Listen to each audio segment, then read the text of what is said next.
Merong komento ngayon na inilabas, no? Kasi Sige po. tinanong kasi itong si PBBM tungkol doon sa issue dyan sa Senado, pati yung sa online voting, no? Kung saan ah, hindi siya sumasang-ayon. Ang tanong ko lang po, bago ko basahin itong ano, naniniwala po ba kayo na talagang walang kontrol, lalo ng pinaka-presidente, sa magiging leader ng Senado at ng Kamara, kahit nasa nakalipas na mga administrasyon po, attorney, maniniwala po ba kayo na hindi, mayroon yan sila, may separation of powers, ano yan sila, kanila yan, may trabaho yan sila. That's true. In the books, no, kung basahin natin, talagang yan ang sinasabi, may separation of powers among the Supreme Court, legislative and executive, no. But in reality po, no, is that it is very important for the executive department na allies po niya ang legislative. Kasi ang legislative nga, ang may hawak sa purse, sila po yung naglalabas ng pera na para gamitin ng executive to enforce its advocacy programs and everything. No? So, importante yan. Now, as I see it, it has emboldened or somehow parang nag-evolve ito siya sa situation wherein ang need ngayon, dahil nga yung maramihan na allegedly na i-involve na mamababatas sa flood control is that, sama ka na dyan sa baba, sama ka sa maleta, if you will not help me or help us, baka mangyari, mapaprosecute ka. So, nagiging personal interest na po ng iba na mga allied, no, na to protect themselves. And kaya pinupush talaga nila na ito na talagang manalo, which appears to be what is the main agenda and intention also of the executive department. Kasi ang sinasabi daw di umano is umaabot na kay kay BBM, no, sabi nila. So with that in mind, parang nagkaroon sila ng common interest ba? Kasi sila damay rin allegedly, no? Damay sila based on the statement of the 18 Marines. Damay din si BBM, damay lahat. So, common interest. So, mag-join force tayo to prevent these things from happening. That is what it appears to be.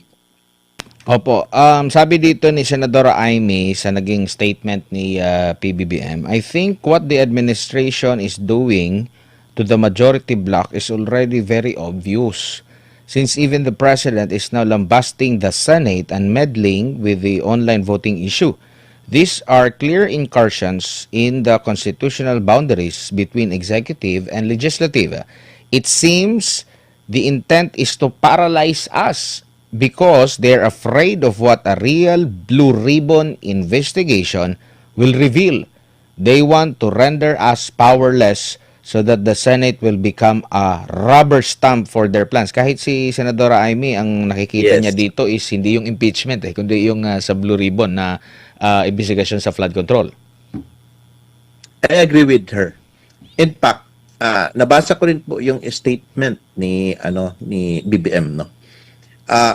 First time, no. Tahimik yan siya. But this time po nagsalita siya. At sa pagsalita niya ngayon, hindi siya sang-ayon sa video conferencing, etc. What good will it do by stating that? I think his purpose was to send a message to everyone, allied niya. Ito ang narrative na gusto ko ipagpatuloy ninyo. Because we know for a fact na hindi man maka-influence. No? Kasi kung ako ang BBM at sabihin natin talagang ayaw niyang mag-interfere, I do not want to interfere in that kind of, that is the problem of the Senate, they solved that. Dapat ganun ang sagot niya. But since he made a message, it was that message that intended to be heard by his allies. No?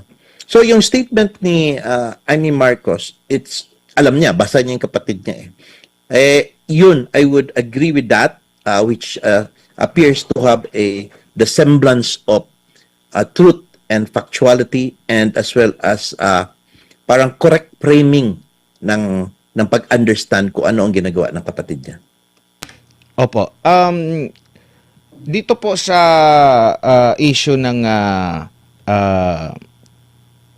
sa issue po dong sa investigation po sa Blue Ribbon po, no, attorney, mapipigilan, kumbaga, kahit if ever po na mabalik sa kanila yung posisyon, magkaroon muli ng kudita, kung hindi nila bubuhayin yung investigation ba ng sa Blue Ribbon, sa flood control, maganda ba sa kanila yon? Well, I mean, maganda sa kanila yun na hindi talaga mabuksan yung ano. Pero, kumbaga, yung backlash niyan, lalo na sa taong bayan po.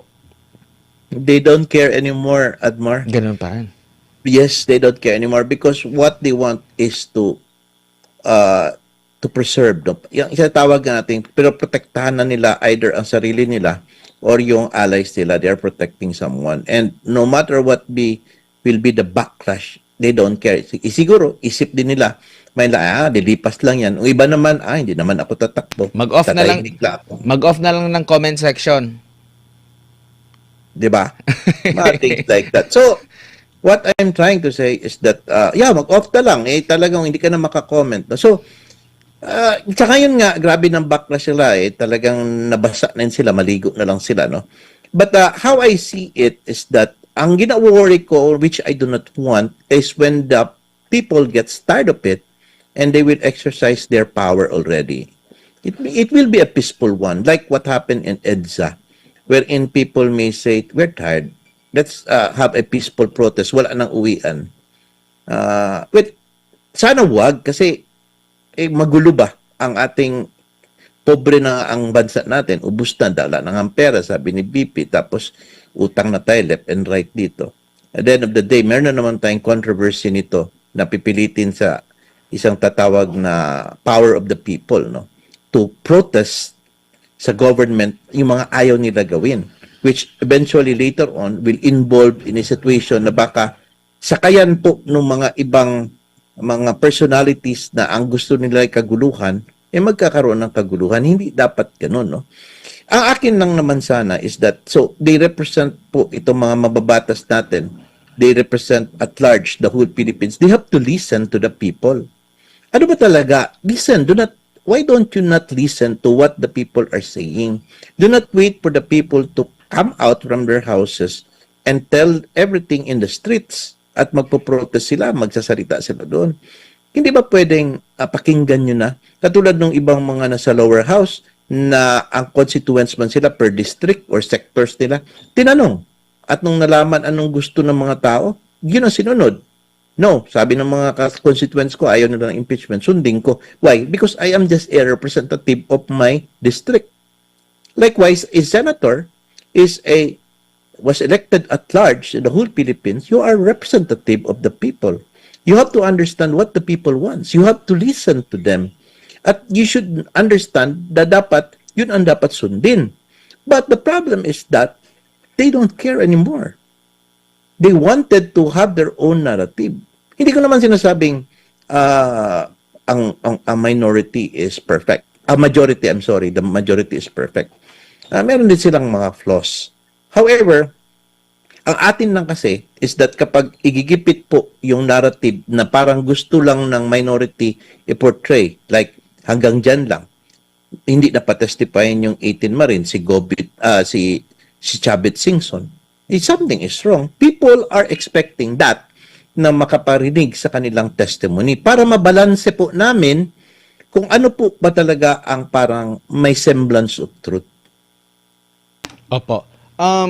Dito ba sa mga pangyayari ngayon, lumabas yung maraming mga ipokrito? Attorney? Kapal ng mukha siguro, Mar. Hindi lang ipokrito, pati mga kapal ng mukha. Wala na eh. Sometimes, ang pagsisinungaling nila, akala nila totoo na. O, tsaka, ang ano ko rin is, dati, meron silang pahayag or in support nito, kasi grabe ang netizen ngayon, ha? Di ba ano mo nga yung doon ko sa iyo nabasa yung yung mismong ang taong bayan yung nagsuporta. Yes. Di ba? Kay Yes. VP Sara noong kini-question, mismo ang taong bayan ngayon naglulutangan yung mga dating mga statement, mga luma, mga file footages, pati si Mr. Noted. 'Di ba? Nabuksan tuloy ni Senador Loren Ligarda. Kaya nga natanong ko sa iyo, marami bang mga kaipokritohan na lumabas ngayon sa mga instances nito na bulgar tuloy. Grabe yung taong bayan po dito, attorney. Ano masasabi niyo rito? Hindi lang doon sa indepensa kay BP Sara, sa pagsusuri sa mga ebidensya, pati itong mga bawat binibigkas ngayon ng mga kritiko ng mga Duterte, na ibabalik. At sabi mo nga, parang wala lang sa kanila yan. I-off na lang yung comment section. Hindi na nila papansinin yan, attorney. Oh my gosh. Well, actually, yung term na ipokrito, tama man din yan, no? Yung iba naman, kapal ang mukha din talaga na they don't care anymore. Well, ang makagandahan po nung nandito tayo sa internet age ba? Kasi yung mga natago po ng mga videos, reports, or mga commentaries before, pwedeng kunin ulit buhayin kasi nasa cloud lang lahat. Kaya nga, baka itong interview natin, Mar, is baka later on magamit din to again sa akin. Kasi in the future, no? But what I'm trying to say is that the best evidence kasi ng kumbaga, parang maging instapel ka, yung parang babalik sa'yo ang sinabi mo na maging ipokrito, is the video itself. Kaya sabi ng, sa rules natin sa court, no, it is one of the best evidence because it speaks and it clearly defines kung ano po yung sinabi mo. Unlike a picture, it paints 1,000 words, no? Pero ang video, dahil bumigkas ka doon, nagsalita ka, it will really reflect what is your intention there. Now, paano mo nang gawin yan? Nung una, inaaway mo yung mga kasamahan mo. Tapos, below the belt, ha? Talagang as in below the belt. Ngayon, pinupuri mo. So, it will really, a backlash talaga sa kanila. Talagang, the more sila maapektuhan. However, the question is, maapektuhan ba sila? Naapektuhan ba sila? Or, they simply do not care anymore?